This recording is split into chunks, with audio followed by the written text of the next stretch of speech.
Rahlan Nasidik benar-benar hancurkan Demokrat. Usulkan Jokowi mangkrakkan infrastruktur. Ditulis oleh Mora Sifudan dari siwar.com. Sebelum melanjut ke video, jangan lupa untuk subscribe supaya Anda terus mendapatkan informasi terbaru dari channel ini.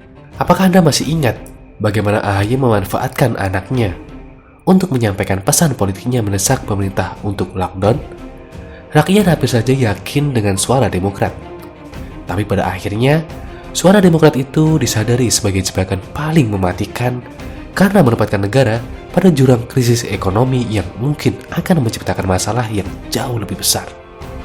Untung saja, pemerintah tetap pada pilihan keseimbangan antara kesehatan dan ekonomi dengan segala kesulitannya.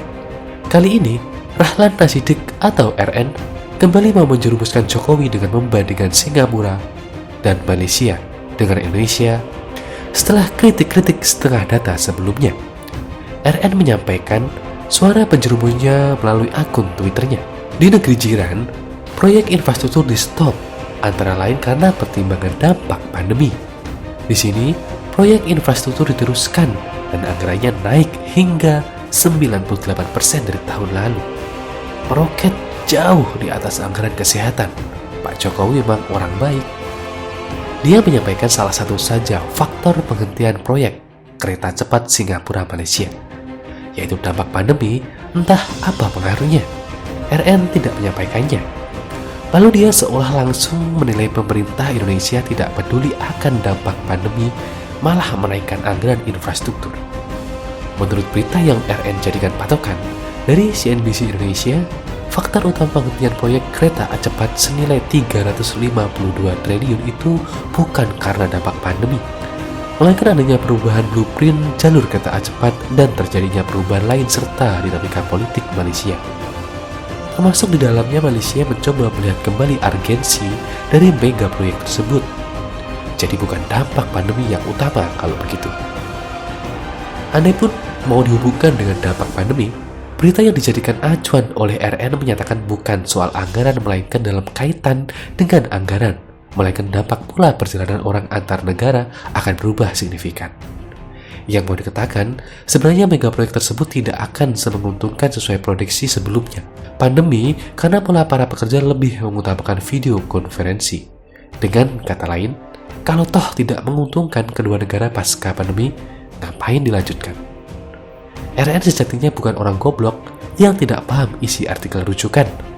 Tetapi karena begitu berhasratnya menyerang Jokowi dan pemerintahannya, dia malah menggunakan otaknya untuk memelintir isi artikel.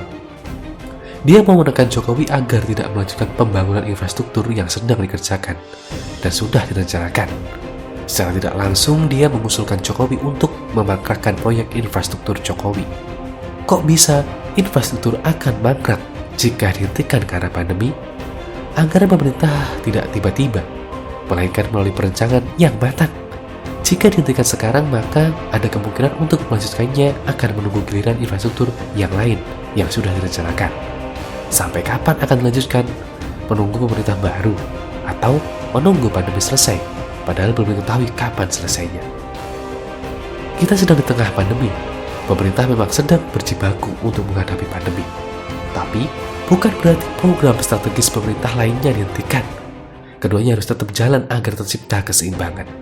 Sama seperti kegiatan belajar mengajar, meski tak bisa tetap muka, demi terlaksananya program pendidikan, pelajaran jarak jauh pun ditempuh dengan berbagai cara. Kalau proses pembelajaran dihentikan sampai pandemi selesai, bisa-bisa otak anak bangsa mangkrak, seperti Candi Hambalang tidak bisa digunakan. Bukan juga demi infrastruktur, pemerintah mengabaikan pandemi COVID-19.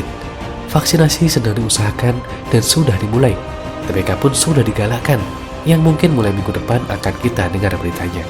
Kampanye dan penegakan protokol kesehatan pun tetap jalan, jadi tidak ada yang mangkrak di sini. Kecuali otak oposisi sudah mangkrak, tidak berfungsi menghadapi betapa pengelola negara sekarang jauh lebih baik daripada masa pemerintahan SBY. RN tidak paham kalau Jokowi bukan SBY. Jokowi itu memberani dan penuh perhitungan. Sementara SBY penakut dan selalu ragu-ragu. Jokowi paham betul bagaimana negara harus memperhatikan kesehatan di tengah pandemi tanpa mengabaikan hal lain yang sama pentingnya. Terlalu bodoh RN untuk menebak Jokowi. Jangankan RN yang tidak punya akses lebih luas terhadap pemerintahan, JK saja harus putar otak 7 keliling untuk dapat mendesak dan menjatuhkan Jokowi. Itu pun JK tidak sanggup, apalagi seorang Rahlan yang terlalu amatiran. Atau jangan-jangan dia diperintahkan Tuan Cendana, tetapi biarlah, toh serangannya juga terlalu mudah untuk dipatahkan. RN dan tuannya tidak sadar jika mereka sedang benar-benar menghancurkan Demokrat, rumah mereka sendiri. Bagaimana tidak hancur kalau bagian dari partainya justru mengusulkan pemerintah melakukan kesalahan yang sama yang pernah dilakukan SBY.